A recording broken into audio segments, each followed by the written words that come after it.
የእስልምና ከምድረ ገጽ እናጠፋዋለን ብለን ነው የምናስበው የነበረው። ድራሽ ከኢትዮጵያ ምድር ድራሽ አባቱን እናጠፋለን ብለን ነበር የተነሳ ነው የነበረው ማለት ነው። እና ተነስተን ከዛ መካከል ውስጥ ስንሞክረው እየረበሸን መጣ። አንድ በርናባስ የሚባል ልጅ ነበር። እሱ ምን አለ፣ መሐመድን ዝም ብዬ ሳስበው የሆነ ነገር ወርዶለታል እንጂ ዝም ብሎ ኮረጆ ነው ምናምን ብዬ አላምንም አለ። ለምን እንደዛ አልክ ምናምን ስለው አይ በቃ የሆነ ነገርማ አለ። ይሄ ነገር እንዴት ቁርአኑ እኮ በጣም ሰፊ ነገር ነው የሚያወራው። የሆነ ነገር ወርዶለታል ከፈጣሪም ይሁን አይሁን ያላቅም፣ ግን ኮረጇል የሚል ነገር አይደለም። የሆነ ከሆነ ነገር ጋር የለቃቀመው ነገር ቢሆን እንደዚህ ጠንካራ ነገር እንዴት ይፈጠራል? እስልምናን ከምድረ ገጽ እናጠፋዋለን ብለን ነበር የጀመርነው። እንዴትስ ሰለምን ወደ እስልምና እንዴትስ መጣን የሚለውን ከኡስታዝ ዋሂድ አብረን እንስማለን። አሰላሙ አለይኩም ወራህመቱላሂ ወበረካቱ። ውድና የተከበራችሁ የኔ ቤተሰቦች እንዴት አላችሁልኝ? ወዳችሁ ፈቅዳችሁ ሰብስክራይብ ስለምታደርጉ በእውነት ከልብ ነው ማመሰግነው። ሽክራን ጀዛኩም አላህ ኸይረን። እንዲሁም ኡስታዝ ዋሂድ እስኪ በዛሬው ትምህርቱ ምን ትምህርት ይሰጣል አብረን እናዳምጠው።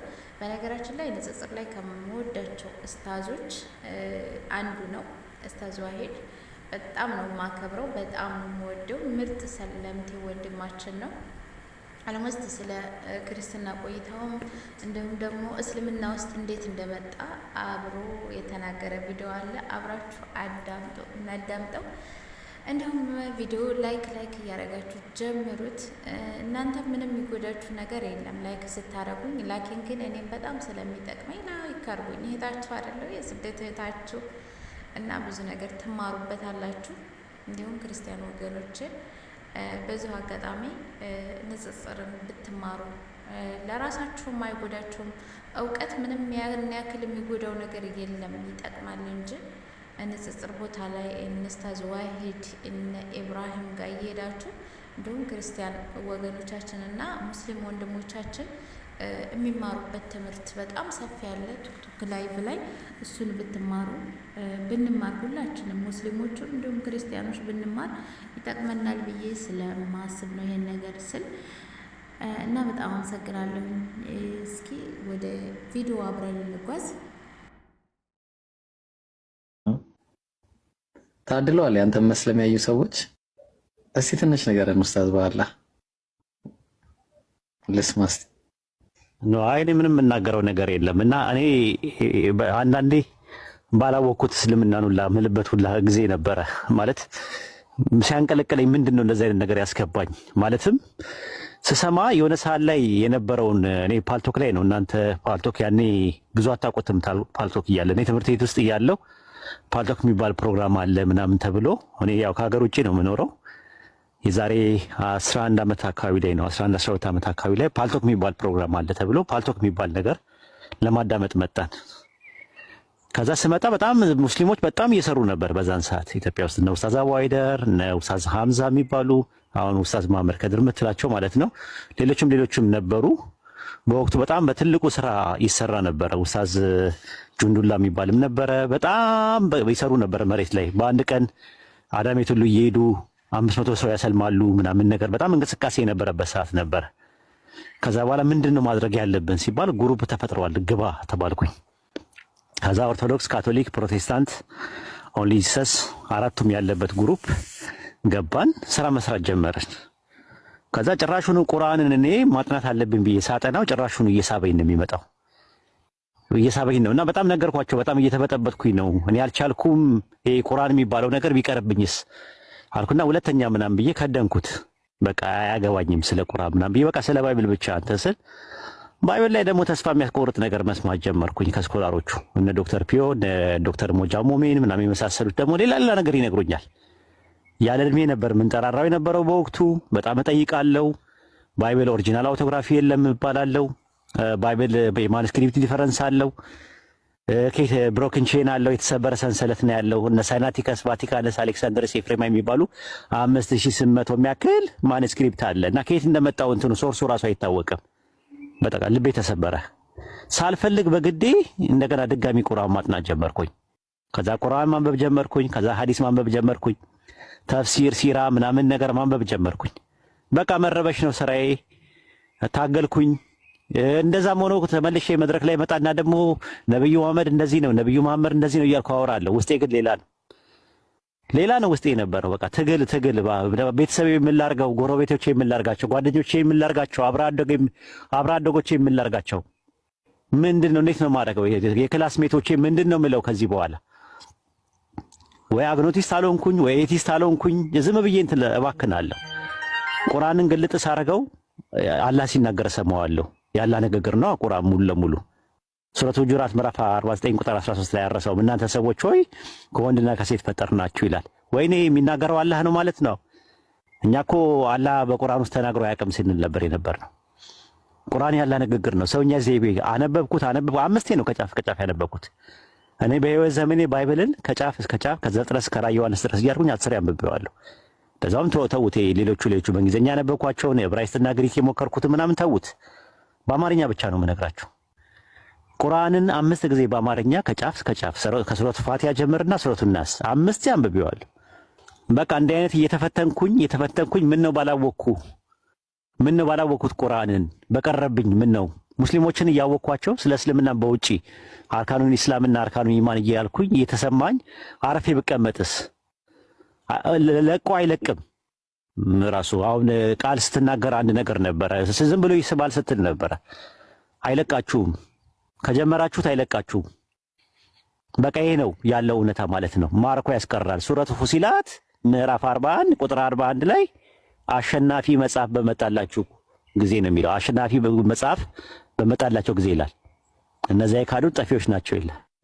አሸናፊ መጽሐፍ ያሸንፋል። እንደሚያሸንፍ አይተናል። የብዙዎች ሰዎችን ህይወት ሲማርክ አይተናል።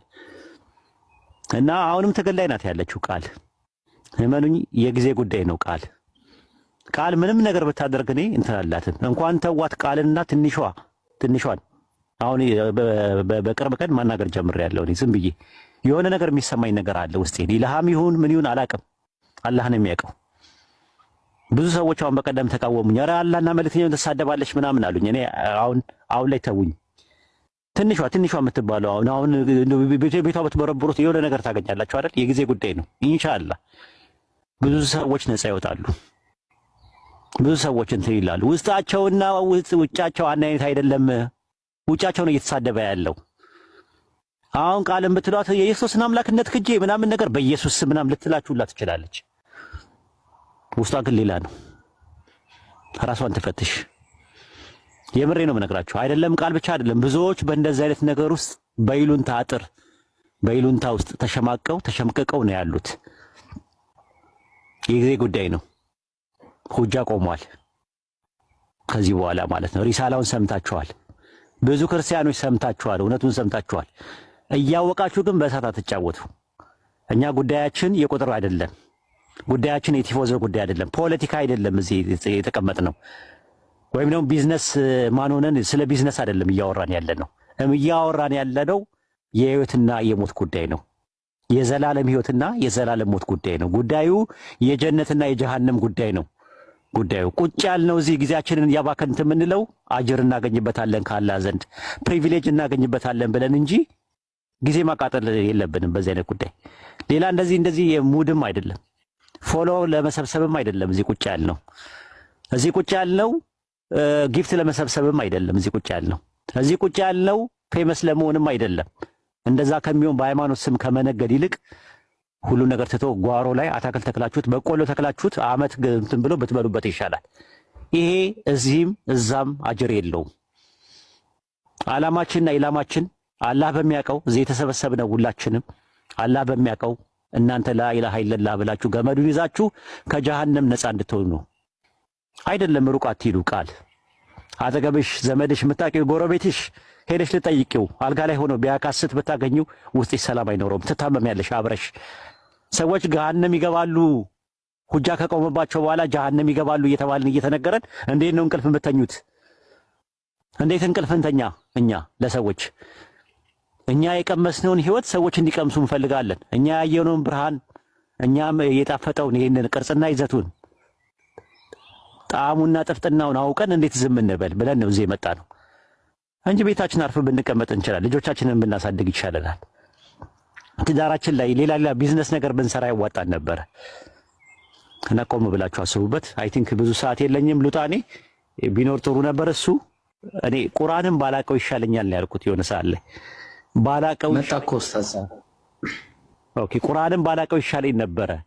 ቁርአንን ማወቄ ግን ውስጤን እንትን አለ። በቃ ብዙ ነገር ያሳጣው። ቤተሰቦቼን አጥቼበታለሁ፣ ጓደኞቼን አጥቼበታለሁ፣ አብሮ አደጎቼን አጥቼበታለሁ፣ ጎረቤቶቼን አጥቼበታለሁ። ብዙ ነገር ያጣውበት ነው። ይሄ መስዋዕት የከፈልኩት አንድ የገባኝ እውነት ስላለ ነው። ላኢላሃ ኢለላህ የሚለው ገመድ ስለገባኝ ነው። ያንን ስለያዝኩኝ ነው። ሌላ ነገር አይደለም። የቁርአን እውነት ቁርአን የአምላካችን የአላህ ንግግር ነው። አላህ ሲናገር በተሰሙት ቁርአን ላይ ክርስቲያኖች ላኢላሃ ኢላ አና ከኔ በቀር ሌላ አምላክ የለም ብለው በመጀመሪያ መደብ በሲንጉላር ይናገራል። ኸለቅና ጃአልና ፈአልና እያለ ፈጠረን ሰራን እያለ ደግሞ አምፕሊቲዩድ ግነትን ለማመልከት በእኛ እኛ እንዴት ዱዓ ማድረግ እንዳለብን ደግሞ ሲናገር ደግሞ አንተ እያለ ራሱ በሁለተኛ መደብ እንዴት መጸለይ እንዳለብን እንዴት ዱዓ ማድረግ እንዳለብን የሚናገር አምላክ ነው።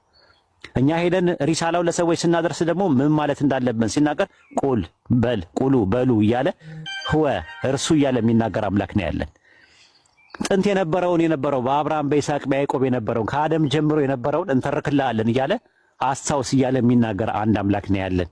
ጥንት የነበረው ነቢያትን ሲልክ የነበረው ለሙሳ ባህርን ክፈል አልነው እያለ የሚናገር አምላክ ነው ቁርአን ላይ ያለው እንድታውቁት። ወደፊት ያለውን የቂያማ ቀን ሁላ ሳይቀር ጀነትና ጀሃነም ወደፊት የቂያማ ቀን የጀነት ሰዎችና የጀሃነም ሰዎች ምን እንደሚሉ ሁሉ የሚናገር አንድ አምላክ አለ። የሩቅ ነገሮችን የሚናገር ጋይብ የሆኑትን የሚናገር ይሄ አንድ አምላክ ነው ያለው። ራሱ ቁርአን 1/3 ትረካ ነው፣ ከ3 ነው። ጥንት የነበረውንና ወደፊት የሚሆነውን የሚተርክ ነው የያዘው። ቁርአን 1/3 አቂዳ ነው፣ አንቀጸ እምነት ነው። ቁርአን 1/3 ፊቂ ነው፣ ሙሐከማት ነው፣ ህግጋት ነው ያለው። ይሄን አድርግ ይሄን አታድርግ የሚል ነገር ነው ያለው። ቀስ ብላችሁ ረጋ ብላችሁ በአጽኖትና በአንክሮት አጥኑት። ለክርስቲያኖች ማስተላለፈው መልእክት ይሄ ነው። የእስልምና ከምድረ ገጽ እናጠፋዋለን ብለን ነው የምናስበው የነበረው። ድራሽ ከኢትዮጵያ ምድር ድራሽ አባቱን እናጠፋለን ብለን ነበር የተነሳ ነው የነበረው ማለት ነውና ተነስተን ከዛ መካከል ውስጥ ስንሞክረው እየረበሸን መጣ። አንድ በርናባስ የሚባል ልጅ ነበር። እሱ ምን አለ፣ መሐመድን ዝም ብዬ ሳስበው የሆነ ነገር ወርዶለታል እንጂ ዝም ብሎ ኮረጆ ነው ምናምን ብዬ አላምንም አለ። ለምን እንደዛ አልክ ምናምን ስለው አይ በቃ የሆነ ነገርማ አለው። ይሄ ነገር እንዴት ቁርአኑ እኮ በጣም ሰፊ ነገር ነው የሚያወራው።